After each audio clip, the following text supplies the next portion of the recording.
This is a three-tip spear. Now, what do you think of when you look at it? You might say evil, demons, or the devil's pitchfork. Well, may I say, poor Poseidon. The trident was originally his symbol of power until someone turned it into the devil's favorite farming tool. Let's take a look at another example. These white robes probably make you think of the KKK. But did you know that on Easter Day, priests parade through the streets of Spain in these garments? History is known to be full of surprises, and there's always more to things than what meets the eye. Countless symbols get distorted or go misinterpreted throughout the ages, which can lead to things such as one of the most important figures in a popular religion turning into a guy with horns. But that's a story for later. Today, I'll be sharing with you the mysteries of history and what we cannot see within even the most famous symbols and stories. So join me today as we explore the darkest corners of history and finally bring light to them. So, what are symbols? Well, a symbol is a device that conveys a meaning or an idea. Certain events in history have led to the demonizing of countless symbols. As we've already seen, Poseidon's trident is turned into a weapon for the devil. Another infamous example is the swastika. In Hinduism, along with many other religions, the swastika is a sacred symbol of good luck and well-being. But then Adolf Hitler came along and turned it into one of the world's most hated symbols. Similarly, Christians wanted to popularize their religion as well as make other religions seem unappealing, so they demonized countless pagan symbols. For example, the Pentacle, which is a sacred symbol for the Roman god Venus symbolizing perfection, is turned into a symbol representing demon worship. These examples show how a symbol's meaning can completely change.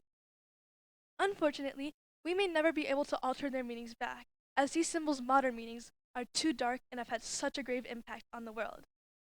As imagined, the list goes on and on, as symbols and their meanings are continuously distorted.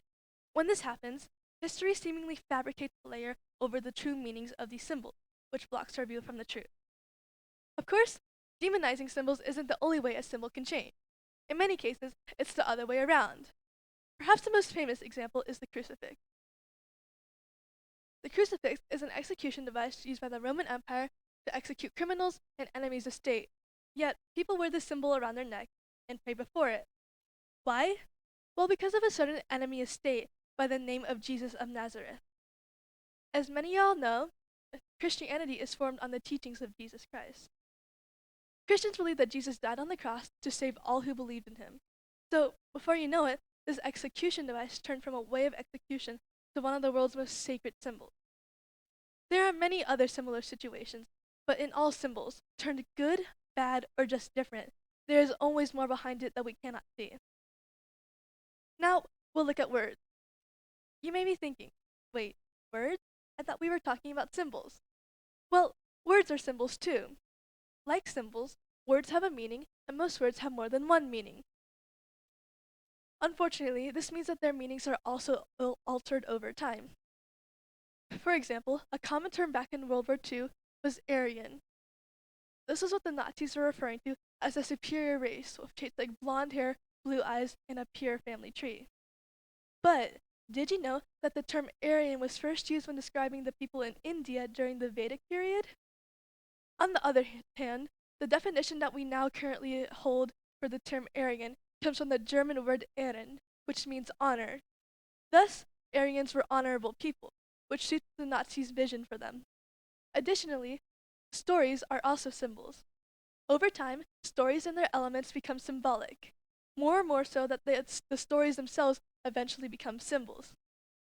But these symbols are also distorted throughout time, mainly because of mistranslation. This leads to weird or even scary meanings from a completely weird and scary free text. And with this, the moment you've all been waiting for. Who is the supposedly famous man with horns? Who could he possibly be? How have I never heard of him if he's so famous? Well, let me tell you, I am 99% sure that you've heard of him, no matter your religion, or even if you're religious at all. Who is he? Moses. I'm sure you're wondering, Moses has horns? Well, no, he didn't. As Colin Fitzpatrick said in his article, Did Moses Have Horns? The Hebrew word that is usually translated as radiant or shining is closely associated with the word horn.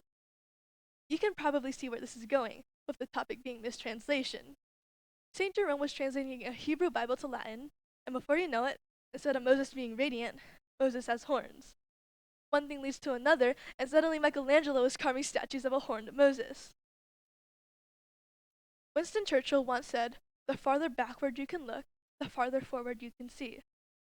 If we can learn to uncover the truths about our symbols, we will propel forward not only ourselves, but as a society, as we obtain a deeper understanding of the hidden truths that are intertwined in our world. So, the next time you see a symbol, like the devil's pitchfork, or a statue of Moses with horns, remember to think, what does this symbol truly represent? Thank you.